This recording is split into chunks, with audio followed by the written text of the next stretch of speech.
It is a great honor and a privilege for me that we can sit around the Word of God in this morning. Welcome to you. Thank you for tuning in to this podcast. Whether you listen on the WhatsApp medium, the national radio station, Spotify, YouTube, irrespective, a warm word of welcome to you. Before we continue, let's just pray together. Father, in Jesus' name, Lord, I pray that the words of my mouth and the meditation of my heart will be acceptable to you, my Lord and my God. Father, I pray in Jesus' name that you will be glorified by what I say, only you, and that I will only speak the words that you lay on my heart. Father, that you through your Spirit will be the after preacher.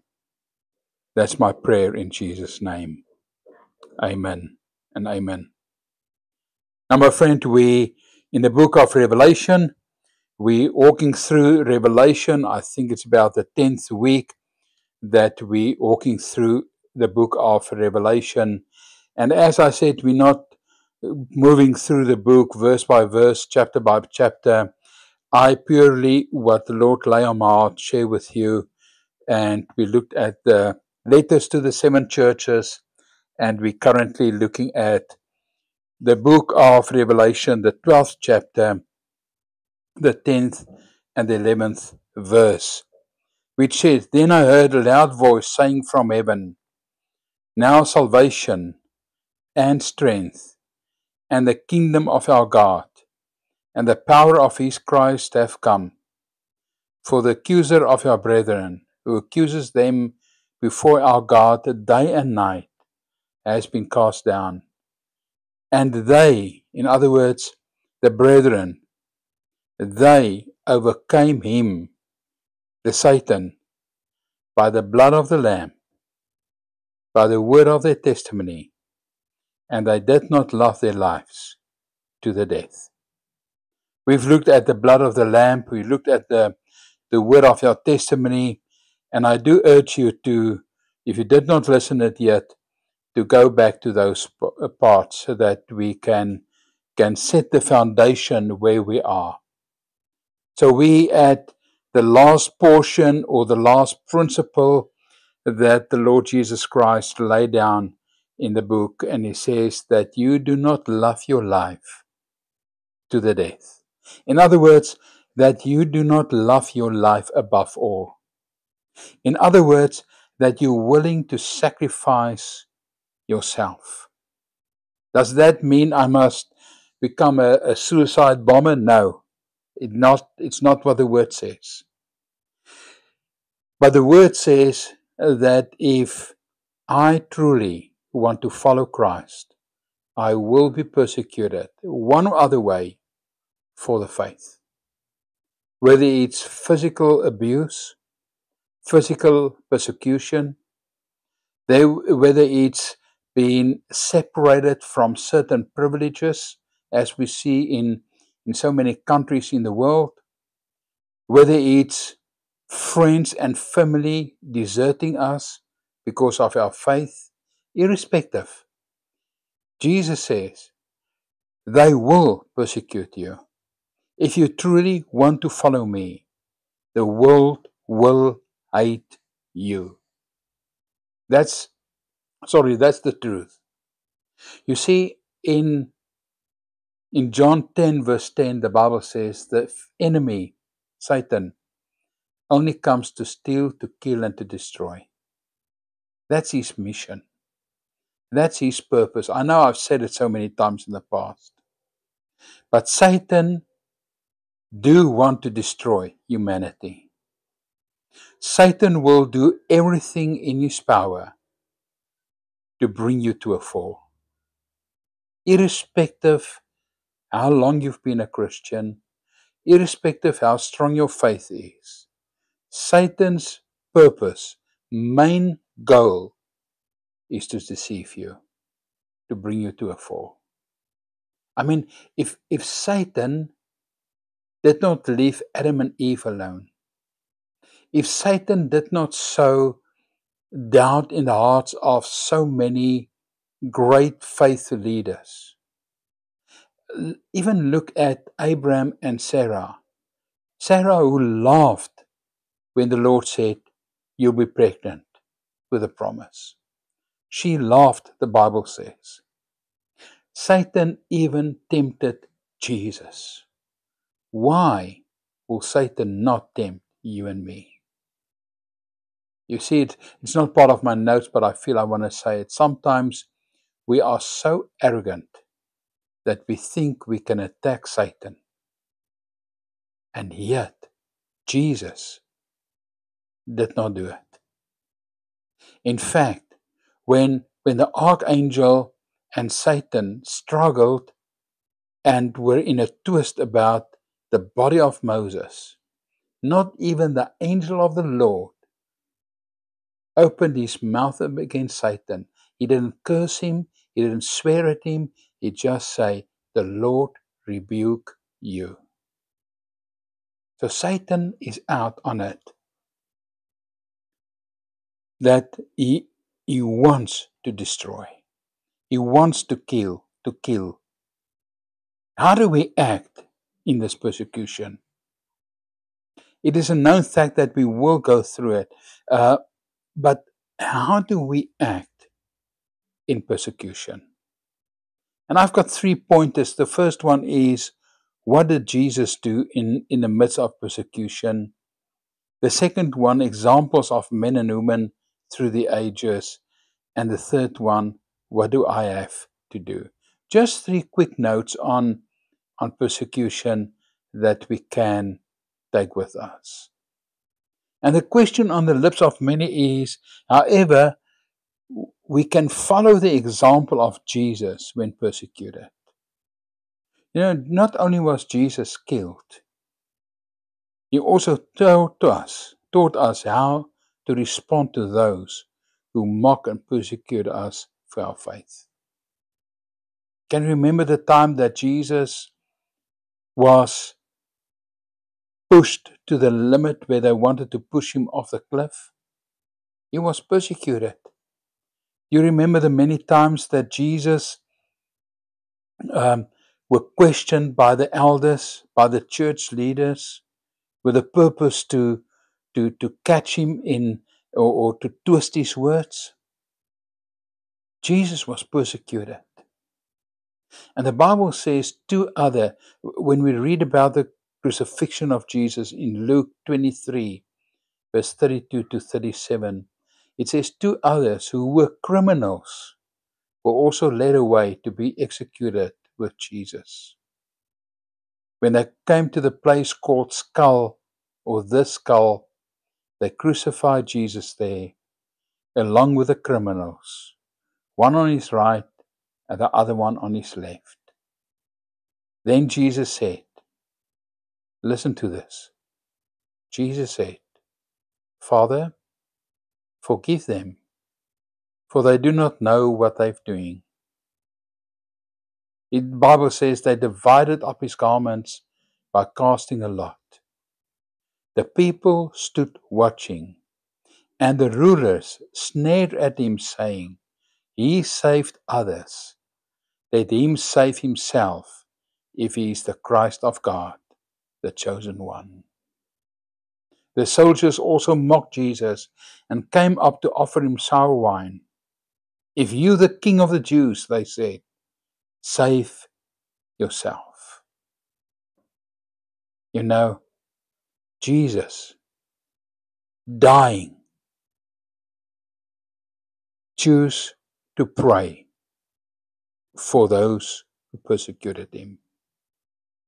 And I know it's a very difficult thing, and I know it's not that easy to do. I've been through it, I've seen it, I've experienced it, and still go through it on a regular basis, where people mock us because we serve God. Words that hurt, from loved ones and colleagues and friends.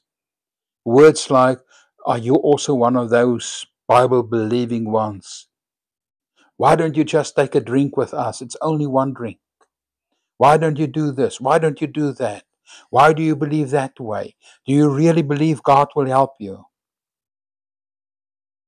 But Jesus said, Father, forgive them. Father, forgive them. How many times do we want to pray hail and fire and brimstone on those that persecute us, that mock us for their faith, for our faith? Listen what Jesus said in Matthew 5, verses 11 to 12. Blessed are you when people insult you, when people persecute you, lie, and say all kinds of evil things about you because of me. Jesus said, because of him, people will persecute you, people will insult you, people will say all kinds of evil things about you because of him. You see, the ruler of this world, Satan, of this age, Satan, wants to destroy the integrity of Jesus Christ. And just a side note on this, just a side note. Many preachers say many things. Always measure it against Scripture. Always measure against Scripture. Be ready to give an answer in season and out of season. But never argue about the Word of God. My friend, you and I do not have to defend Jesus Christ. The Word is spoken. The Word is the final authority. The Word is the final authority. You do not have to defend it. You do not have to argue it. God stands solid above His Word. His Word is the final authority. That's just a side note. Rejoice and be glad. Matthew 5:12 says, rejoice and be glad because you have a great reward in heaven. Then Jesus says, the prophets who lived before you were persecuted in these ways. Now, my friend, if Adam and Eve were persecuted and mocked, if the great men of faith, the Abraham, Isaac, and Jacob, were mocked for their faith, if the Moses were mocked for his faith, if the kings and the priests of Israel and Judah were mocked for their faith, if the great prophets were mocked for their faith, and Jesus say, we will go through it ourselves. Why do we think we need to protect ourselves, and why do we think we need to argue about the Word of God? Go and read through the scriptures what the disciples did. Go and read through the scriptures what the prophets of old did. Jesus said the following in Matthew 10, verse 16 to 20. He says, I'm sending you out like sheep among wolves. So be as cunning as snakes, but as innocent as doves. Watch out for people who will hand you over to the Jewish courts and whip you in the synagogues. Because of me, you will even be brought in front of governors and kings to testify to them and to everyone in the world. When they hand you over to authorities, don't worry about what to say and how to say it. When the time comes, you will be given what to say. This is a promise from God. I nearly changed over to Afrikaans now, but this is a promise of God. We do not have to worry what we will say and how we will defend it, because God will give us the words. I recall once when a person from another faith tried to corner me and tried to argue around a certain point of Jesus Christ. He left me a note and said, I call you to an open debate in front of people. and I ripped it up and I threw it away, because we're not called to argue the word.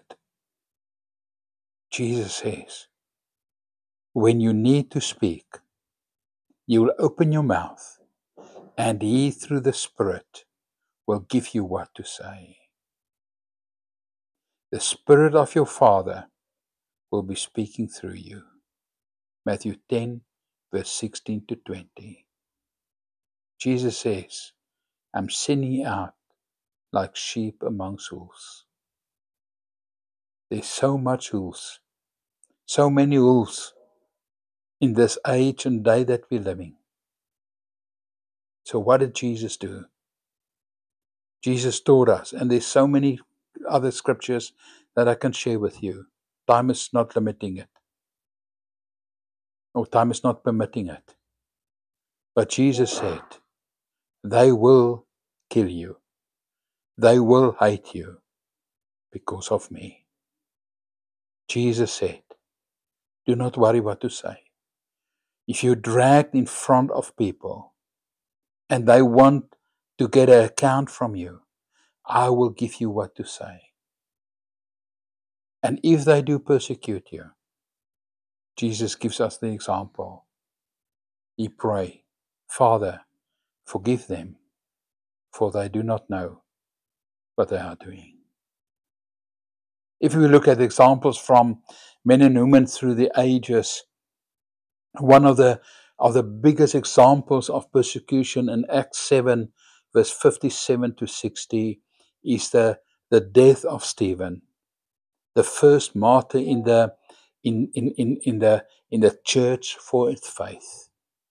They dragged him out of the city. They began to stone him.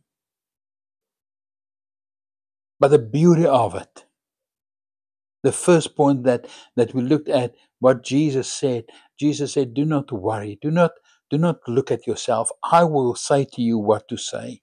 The second thing, what happens with persecution? And we look at what happened with the men and women of faith that went before us. While Stephen was stoned, Acts 7, verse 57 to 60. While Stephen was stoned, there was a man that gave the order. There was a man that stood by and made sure they did the stoning. This man's name was Saul. We know him as the Apostle Paul. Something happened there. While they stoned Stephen, Stephen didn't talk back. Stephen didn't swear. Stephen didn't try to protect himself. Stephen didn't try to argue. Stephen prayed and he said, Lord, forgive them, for they do not know what they do. In fact, he said, Lord, do not hold this sin against them. When persecution intensify, the word get preached with boldness, followed by signs and wonders, and people got saved. They repented. There was an impact of the death of Stephen amongst the people like never been seen before and thereafter, I want to say. When people saw that Stephen prayed for his enemies, it shook the heavens. The man named Saul, the Bible says he was the witness. At this witness feet, they laid the garments. This young man's name was Saul.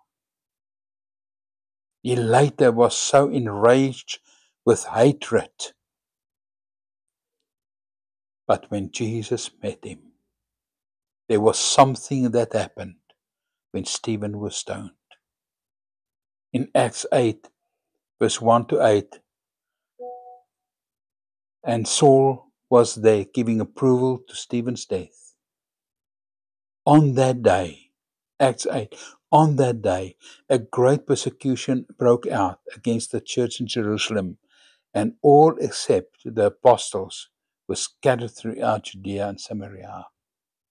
And we see how the word was carried out.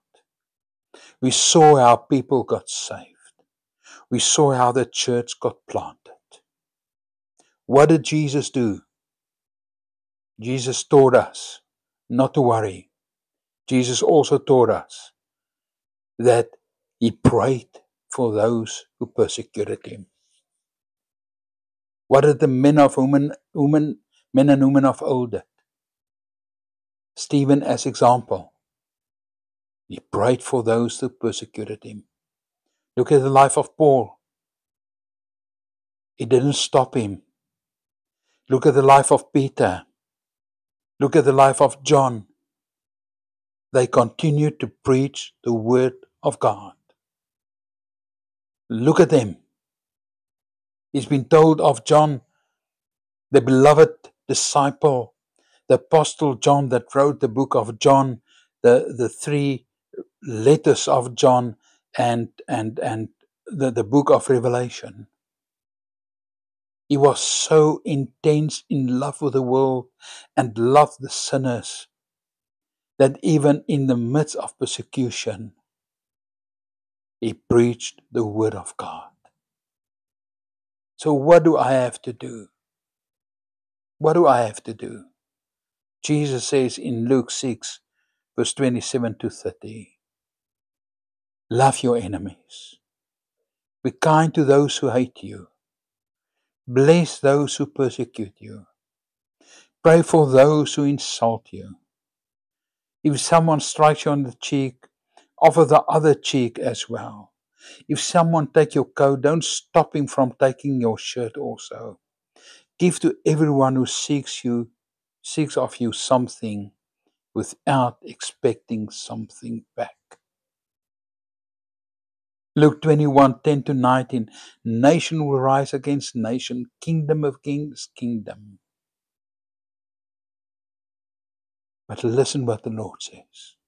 Love your enemies. Be kind to those who hate you. Bless those who curse you. Pray for those who insult you. What do I have to do with persecution? It's a reality, we will go through it. It's busy intensifying in the world. Do not be afraid of it. Allow the Lord Jesus Christ to give you the strength and the hope and the message through His Holy Spirit that we can give to this world. Time is up. My friend, time is up. We cannot wait. The gospel needs to be preached. Persecution will intensify. But we've got the example of Jesus. We've got the Word of God. We've got the example of so many that went before us. I pray in the name of Jesus that you will stand firm. I pray in the name of Jesus that you will hold on to the truth. I pray in the name of Jesus that your eyes will be fixed on Him, the beginner and the end of your faith. I pray in the name of Jesus that He that started the good work in you will complete it to the day of the Lord.